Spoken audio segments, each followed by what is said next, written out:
passeggiata in Castello tra ilarità e stupore.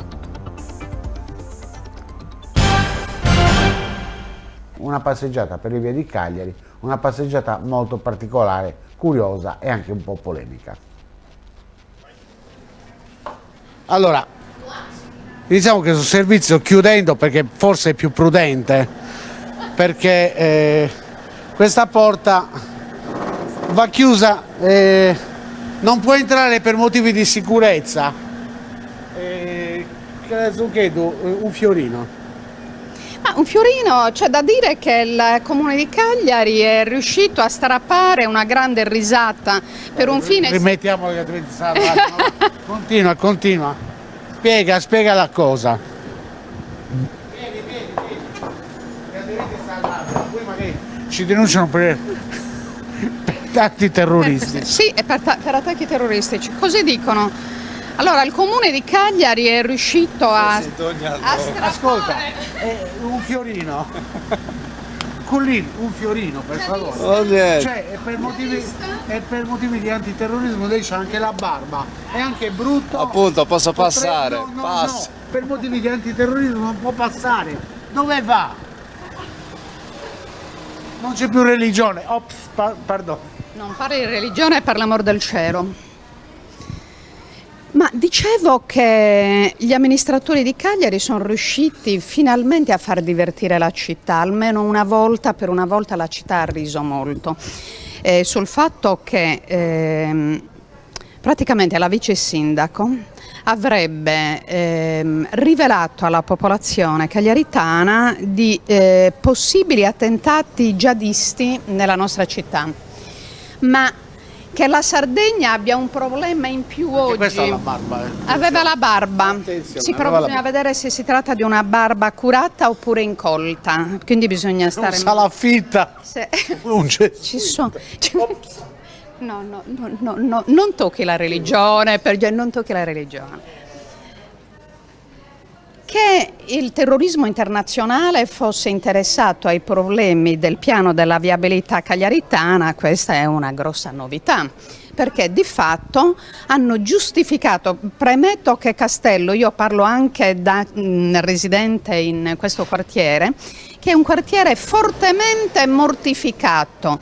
Noi ormai viviamo in una situazione dove non funzionano gli ascensori. Sì, però aspetta, dobbiamo partire, perché siamo qua? Perché cosa hanno fatto? Cosa hanno detto? Ma io lo so perché, insomma, visto che anche l'Unione Sarda si è preoccupata pubblicando un'immagine di un pulmino della città che si incastra nella Porta dei Leoni, attribuendolo poi, giusto per ridere, al camion gemello di quello che che a Nizza ha fatto la strage che ha fatto. Ha fatto una strage, sì, ma voglio dire, la via San Martini è una via assolutamente ristretta, piccola, e dove normalmente non può circolare nessun camion. Che poi abbiano giustificato le transenne, la presenza delle transenne come una misura di sicurezza antiterroristica, questo ha fatto ridere, fa ridere anche i turisti qui, aiuto, forse dobbiamo tacere e parlare a voce bassa. No, lo possiamo chiedere ai turisti, ma voi avete paura degli attentati terroristici? E per la tele? Avete paura del terrorismo qua? No, terrorismo no, non somos terroristas. Non è che viene un pullman e fa e investe tutti. No. Bello todo. Bello todo. Sì. Che tal? Comunque. ¿Sacamos una foto? No, deve pagare un fiorino. Bueno, no hay problema, no problema. ¿Tarjeta tienes para pagar con tarjeta?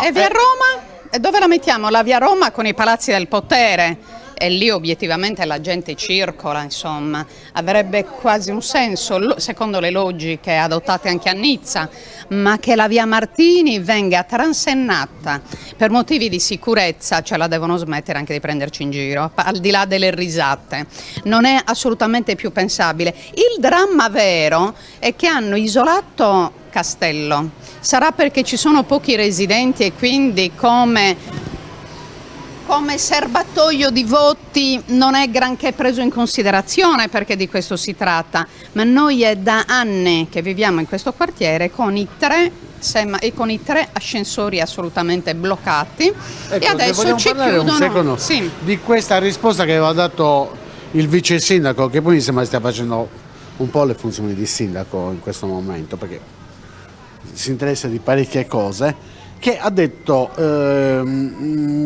bisogna fare i bandi, giustamente, anche per le riparazioni. Però gli hanno detto, noi come azienda che abbiamo avuto la proposta per poter intervenire, abbiamo quantificato il danno in 4.000 euro. È possibile che una persona deve fare un bando in una situazione di emergenza come quella di un vecchio che magari non riesce più a andare a fare le sue cose in giro per la città, per 4.000 euro?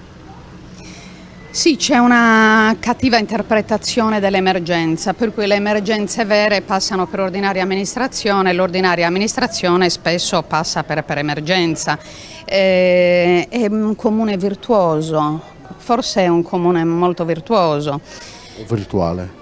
O virtuale? No, purtroppo non è solo virtuale, visto i danni che stanno producendo, e pare che anche l'ecocentro di Sant'Elia non sia tanto virtuale, ma incomincia ad assumere una forma concreta, per cui lì ci sono molti finanziamenti. Eccolo! Saranno terroristi, allora il jihadismo internazionale è arrivato in Castello con tutta probabilità. Adesso facciamo c'è lo anche scoop la in diretta.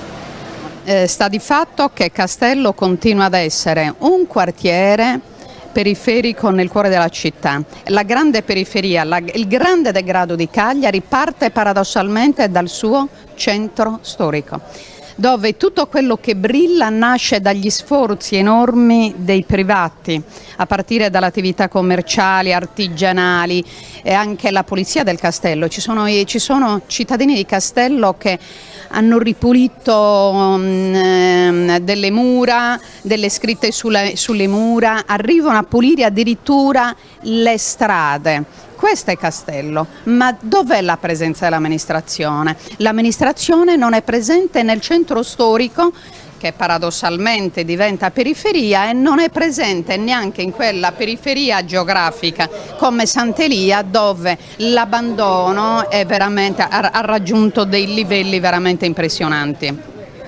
Insomma, in conclusione che facciamo? Chiudiamo? Se chiudiamo ti devi spostare. No, c'è anche il treno e non si sa mai. Ah, ecco, c'è il treno, potrebbe circolare. Faccia vedere. Prego, passi pure. Dobbiamo controllare. O gli chiudiamo la porta, aspetti un secondo. Dobbiamo fare un controllo. Lei è terrorista? Lei è terrorista.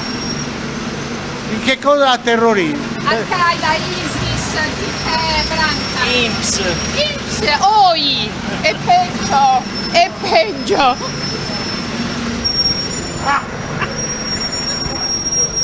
Ecco qua sulla destra l'elefante a metà. Abbiamo voluto scherzare, ma spero che abbiano voluto scherzare anche i nostri amministratori.